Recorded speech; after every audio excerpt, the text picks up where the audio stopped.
तो कैसे हैं आप लोग। Hello everyone, welcome back to my channel daily mission. So guys, आज हम लोग पढ़ेंगे प्रॉपर्टीज ऑफ चार्ज यानी आवेश के गुण। तो हम लोग फर्स्ट प्रॉपर्टीज की ओर चलते हैं, फर्स्ट गुण की तरफ। ठीक है, तो वो हमारे पास charge is a scalar quantity यानी आवेश एक अदिश राशि है। आवेश एक कैसी राशि है? अदिश राशि यानी स्केलर क्वांटिटी है। ठीक है। सेकेंड चार्ज हमारे पास, सेकेंड प्रॉपर्टीज हमारे पास, charge is invariant. That means charge on any body does not depends on its motion.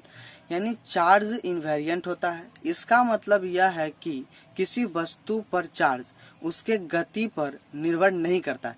किसी भी वस्तु यानी किसी भी ऑब्जेक्ट पर चार्ज उसके वेलोसिटी पर डिपेंड नहीं करता है। फॉर एग्जाम्पल, मान लीजिए हमारे पास लेट की यहाँ पे एक इलेक्ट्रॉन हमारे पास जो कि रेस्ट में यानी स्थिर में रुका हुआ है। ठीक है, इलेक्ट्रॉन है जो कि रेस्ट में, इस पर रेस्ट पर चार्ज, इलेक्ट्रॉन में रेस्ट पर चार्ज जो है, ठीक है, जब इलेक्ट्रॉन रेस्ट में है तब उस पर चार्ज 1.6 इंटू 10⁻⁻19 कूलम है। लेकिन जब इलेक्ट्रॉन वेलोसिटी की ओर गति में है, इन स्पीड गति में हो गया, तो भी इसका चार्ज 1.6 इंटू 10⁻⁻19 कूलम ही है। मतलब इससे कोई इफेक्ट नहीं पड़ा गति पर। ठीक है, मान लीजिए हमारे पास दूसरा एग्जांपल इसके लिए है। वो हमारे पास है क्या कि एक बॉडी जिस पर 10 कूलम हमारे पास चार्ज है और ये रेस्ट में रुका हुआ है। ठीक है, रुका हुआ इस पर जो चार्ज है ए पर 10 कूलम है, और जब ये ए बॉडी गति में आता है 50 किलोमीटर पर घंटे के स्पीड से, आवर के स्पीड में, गति में, तब भी इस पर चार्ज 10 कूलम भी है। ठीक है, 10 कूलम भी है। तो इससे हमको ये पता चलता है कि किसी वस्तु पर चार्ज उसके गति पर निर्भर नहीं करता। ठीक है, उसके वेलोसिटी पर डिपेंड नहीं करता है।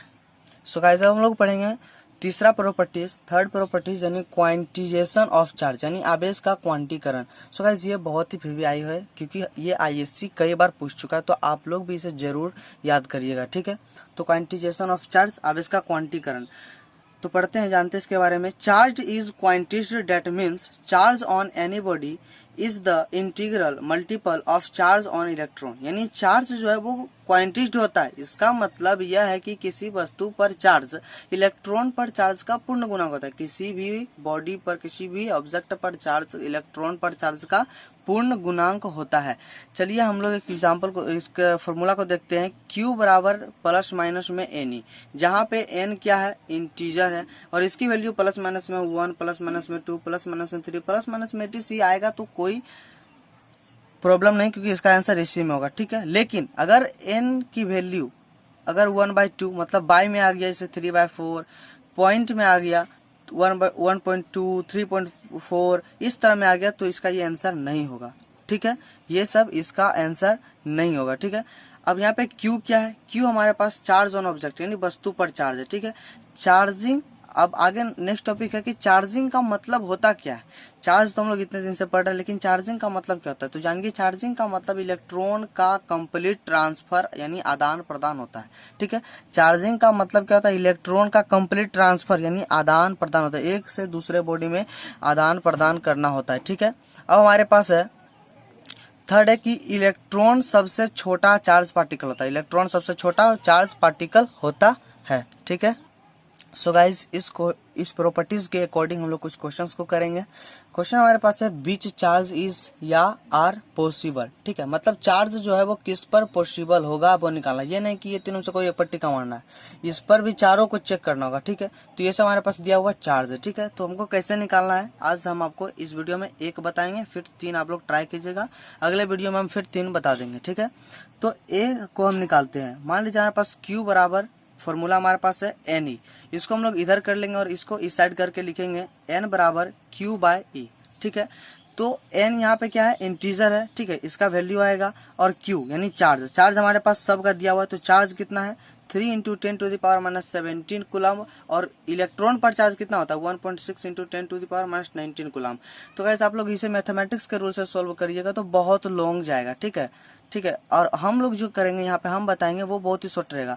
तो यहाँ पे देखिए 10⁻⁻17, 10⁻⁻19, तो -19 में कितना, मतलब 17 में कितना जोड़ देंगे जो कि इतना आ जाएगा, मतलब इसमें 17 घटाने पर कितना बचेगा? 2, तो इससे काट के यहाँ 2 लिख देना है। तो यहाँ 10⁻⁻17 कट गया, यहाँ बचा 10⁻⁻2, क्या बचा? -2।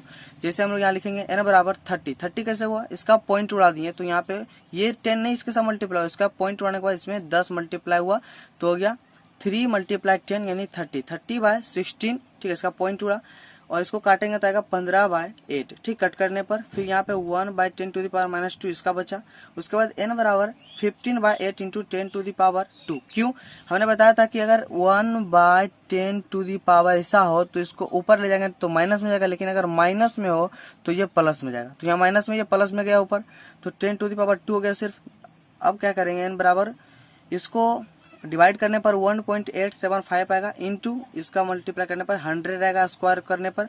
अब इसको मल्टीप्लाई करने पर आएगा n बराबर 187.5, जो कि इंटीजर नहीं। हमने बताया था कि पॉइंट में इसका आंसर नहीं होगा या फिर वाई में इसका आंसर नहीं होगा, इसका आंसर सिर्फ प्लस माइनस में होगा।